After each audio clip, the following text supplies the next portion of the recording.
yurtdoshlar. Men Jumaboyeva Adiba Andijon shahridagi Sog'lom turmush klinikasida davolanib, o'z sog'lig'imni topganim uchun ba'zi bir bemorlarimizga yaxshi maslahatlar bermoqchi edim.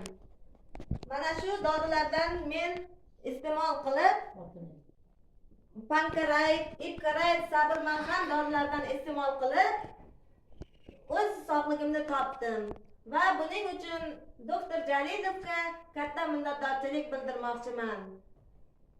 Bosh og'riq, shamollash, asabiy kasallar bo'lgan edim.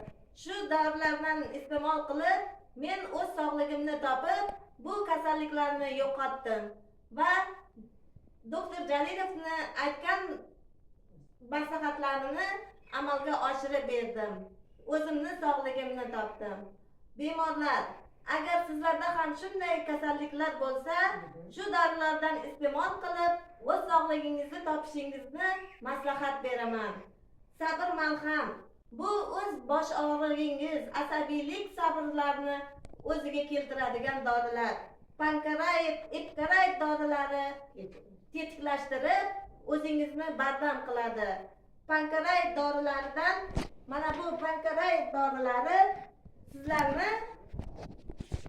pankarayt dorilari sizlarni shamollash, hayotingizni yaxshi qilishda o'z yo'lini beradi. Mana shu pankarayt dorilari bu yilgi qishki mavsumdagi kasalliklar, shamollashlardan meni asrab qoldi. Ko'p odamlar poliklinikalarga borib davolanib yurganda men hech qanday davolarga muhtoj bo'lmadim va mana shu pankaraytlardan iste'mol qilib o'zimni sog'lig'imni topdim. Buning uchun men Shukrullo